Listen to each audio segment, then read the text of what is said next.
लेकर चलते, जहां पर सवर्ण आरक्षण बिल पर इस वक्त बहस चल रही है। और प्रतिवेदन में बहुत सारी सुविधाएं सामान्य वर्ग के ऐसे लोग जो वर्तमान में आरक्षित प्रणाली के दायरे में नहीं आते हैं, उनको अनेक प्रकार की सुविधाएं देने का उस समय सुझाव दिया था, परंतु उन सुझावों पर भी अमल नहीं हुआ। मुझे इस बात को कहते हुए खुशी है कि देश के प्रधानमंत्री नरेंद्र मोदी जी ने उनके शासनकाल में उस प्रतिवेदन पर बहुत सारी सुविधाएं देने का निर्णय किया और आज हम सामान्य वर्ग के गरीब लोगों को, ईबीसी वर्ग के लोगों को पोस्ट मैट्रिक स्कॉलरशिप भी देते हैं। अगर वो विदेश जाकर के पढ़ने का प्रयास करते हैं या यहाँ एजुकेशन लोन लेते हैं तो उसका ब्याज हमारे मंत्रालय की ओर से देते हैं। और वो ऐसी श्रेणी के गरीब लोग हैं जो सामान्य वर्ग में आते हैं, वर्तमान में जो आरक्षण प्रणाली है उसके दायरे में नहीं आते ऐसे लोग हैं, उनको हमने ये सुविधाएं देने का प्रयास किया है, परंतु हमने ये महसूस किया कि इतना पर्याप्त नहीं है। मेरे समझ में नहीं आ रहा है, आपका जब मौका आएगा तब आप बिल पे बोलो, कोई मना थोड़ी है, अभी नहीं बोलोगे, अभी नहीं, इंट्रोडक्शन हो चुका है उसका, उस समय नहीं थे तो क्या करें। यस, बैठिए, अभी कुछ नहीं, बीच में नहीं। यस मिनिस्टर,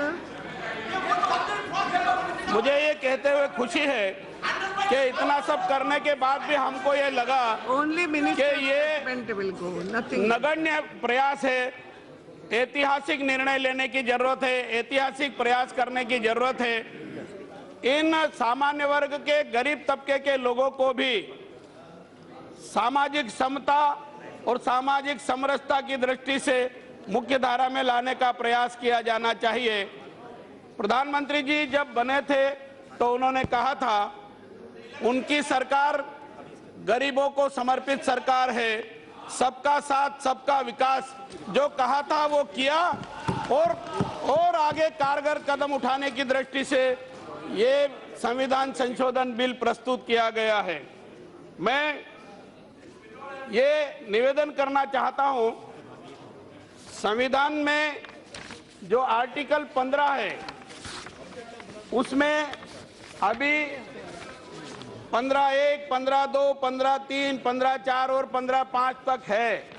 वो जो प्रावधान है वो सामान्य वर्ग के गरीब लोगों को सुविधाएं देने का प्रावधान नहीं दर्शाते हैं, इसलिए आर्टिकल 15 में एक सब क्लास 6 जोड़ा गया है और उस सब क्लास 6 में जो प्रावधान किए गए हैं वो इस प्रकार है। इस अनुच्छेद या अनुच्छेद 19 के खंड 1 के उपखंड 6 या अनुच्छेद 29 के खंड 2 की कोई बात राज्य को खंड 4 और खंड 5 में उल्लिखित वर्गों से भिन्न नागरिकों के आर्थिक रूप से दुर्बल किन्हीं वर्गों की उन्नति के लिए कोई भी विशेष उपबंध करने से निवारित नहीं करेगी। अर्थात राज्य सरकारों को और भारत सरकार को इस संबंध में कानून बनाने से नहीं रोका जा सकेगा। और इसके खंड ख में कहा गया है, खंड 4 और खंड 5 में उल्लिखित वर्गों से भिन्न नागरिकों के आर्थिक रूप से दुर्बल किन्हीं वर्गों की उन्नति के लिए कोई भी विशेष उपबंध करने से वहां निवारित नहीं करेगी। जहां तक ऐसे उपबंध ऐसी शैक्षणिक संस्थाओं में जिसके अंतर्गत अनुच्छेद 30 के खंड 1 में निर्दिष्ट अल्पसंख्यक शैक्षणिक संस्थाओं से भिन्न प्राइवेट शैक्षणिक संस्थाएं भी है, चाहे वे राज्य द्वारा सहायता पाने वाली है या सहायता न पाने वाली है, प्रवेश से संबंधित है, जो आरक्षण की दिशा में विद्यमान आरक्षण के अतिरिक्त तथा प्रत्येक प्रवर्ग में कुल स्थानों के अधिकतम 10% के अध्ययन होगा। अर्थात इन गरीब सामान्य वर्ग के लोगों को शैक्षणिक संस्थानों में इनके छात्र छात्राओं को पढ़ने के लिए 10% आरक्षण का प्रावधान इस संशोधन के बाद किया जाएगा। फिर आर्टिकल 16 में जो प्रावधान किए गए मैं पढ़ के सुनाना चाहूंगा।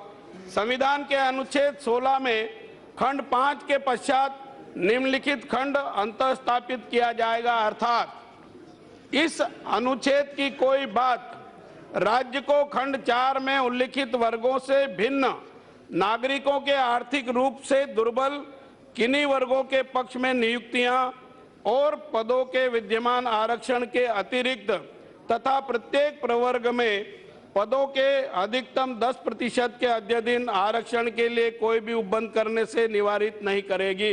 अर्थात भारत सरकार की सेवाओं में और राज्य सरकार की सेवाओं में 10% आरक्षण देने का प्रावधान करने का अधिकार भारत सरकार को, राज्य सरकारों को भी होगा। और इसका स्पष्टीकरण भी मैं निवेदन करना चाहूंगा। इस अनुच्छेद और अनुच्छेद 16 के प्रयोजनों के लिए, इस अनुच्छेद से आशय 15 का है और अनुच्छेद 16 के प्रयोजनों के लिए आर्थिक रूप से दुर्बल वर्ग वे होंगे जो राज्य द्वारा कुटुंब की आय और आर्थिक लाभ के अन्य सूचकों के आधार पर समय समय पर अधिसूचित की जाएगी। अर्थात गरीबी रेखा या गरीब तबका कौन होगा, इसके लिए समय समय पर राज्य सरकारें जो दिशा निर्देश देती है उसके अनुपालन के अनुसार ये सब होगा। मैं स्पष्ट भी करना चाहता हूं कि वर्तमान में जो SC, ST और OBC को आरक्षण व्यवस्था है 49.5%, उसको छेड़े बिना, उसमें किसी प्रकार की कोई छेड़छाड़ किए बिना अतिरिक्त 10% आरक्षण का प्रावधान शिक्षण संस्थाओं में और सेवाओं में दिया जाएगा। और ये आरक्षण का प्रावधान ऐसे वर्गों के लिए है, चाहे वो किसी भी धर्मावलंबी के हों, जो वर्तमान में SC, ST, OBC की आरक्षण व्यवस्था से बाहर हैं, अर्थात आज की तारीख में वो अनारक्षित वर्ग में माने जाते हैं। ऐसे सब लोगों को मिलेगा। उसमें ब्राह्मण भी है, ठाकुर भी है, बनिया भी है और अन्य प्रकार की ऐसी जातियां हैं जो SC, ST, OBC में नहीं आती है। उसमें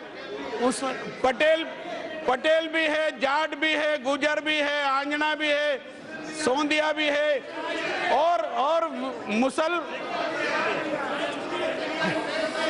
और मुस्लिम धर्मावलंबी भी है, ईसाई धर्मावलंबी भी है। और जिस धर्म के लोग इस देश में रहते हैं और SC, ST, OBC की आरक्षण प्रणाली से बाहर हैं, वो सब लोग इस प्रावधान का लाभ ले सकेंगे। और मैं एक निवेदन और करना चाहता हूं, पहले इस प्रकार के जब प्रयास ये हुए तो माननीय उच्चतम न्यायालय ने उन निर्णयों को निरस्त कर दिया। वो केवल इसलिए कर दिया था कि संविधान में प्रावधान नहीं होने के बाद भी इस प्रकार के प्रयास किए गए थे जो सफल नहीं हुए। हमने सोच समझ करके संविधान में संशोधन करके आर्टिकल 15 और आर्टिकल 16 में इस प्रकार के प्रावधान करने का निर्णय लिया है, जो इस सदन के द्वारा पारित होगा। उसके बाद ये अधिनियम बनेगा और फिर ये प्रावधान लागू होंगे। उसके बाद अगर कोई न्यायालय में भी जाएगा तो मेरी अपनी मान्यता है कि न्यायालय जो वहां जाएगा इसके विरोध में, उनकी बात सुनने की बजाय उनकी बात को अस्वीकार करेगी और सरकार का निर्णय मान्य होगा और सारे देश में सामान्य वर्ग के, गरीब तबके के लोगों को न्याय मिलेगा। न्याय मिलेगा तो सामाजिक समता और समरसता की दिशा में वो आगे बढ़ेंगे। निश्चित रूप से सबको न्याय, सबका विकास, इस दिशा में सबका साथ, इस दिशा में हम आगे बढ़ने की स्थिति में होंगे और देश के परिदृश्य में सामाजिक समता और समरसता का वातावरण बनेगा, अमन चैन का वातावरण बनेगा। मैं बहुत ज्यादा कुछ कहने की आवश्यकता महसूस नहीं करता हूं। इसमें जो प्रावधान किया जा रहा है उसमें शब्द तो बहुत कम है, पर उसका जो लाभ मिलने वाला है बहुत बड़े वर्ग को मिलने वाला है। इस सदन से अनुरोध करना चाहता हूं कि वो उसको सर्वानुमति से पारित करें। Members 1 minute please. ये बिजनेस बीच में थोड़ी गलती से बिजनेस एडवाइजरी कमेटी, माननीय मिनिस्टर प्लीज प्लीज रुके। माननीय मंत्री जी, बिजनेस एडवाइजरी कमेटी का रिपोर्ट रह गया था, माननीय आप उसको टेबल करो माननीय अध्यक्ष please। महोदय, मैं हाँ। आपकी अनुमति से कार्यमंत्रिमंडल समिति का 60वां प्रतिवेदन प्रस्तुत करता हूँ। ठीक है। समय तो बाद में बढ़ाएंगे, जो भी है वो मेरे से रह गया ना, क्या हो गया? अभी क्या हो रहा है? मैं नहीं समझी कुछ। ठीक, बिजनेस एडवाइजरी कमेटी का रिपोर्ट नहीं रखना था, रह गया। अगर मेरे से हो गया। अब चर्चा प्रारंभ कर रहे हैं ना, वो रिप्लाई में जो भी बोलना रिप्लाई में बोलेंगे, बीच में नहीं कुछ। केवी थॉमस, आप भी बोलो ना विषय पे, अभी नहीं, अभी थॉमस जी बोले। One clarification. No, you can have afterwards. Only one clarification. Oh, I want to ask the minister. Lok Sabha में सवर्ण आरक्षण पर इस वक्त बहस जारी है। चलिए बढ़ते हैं आगे।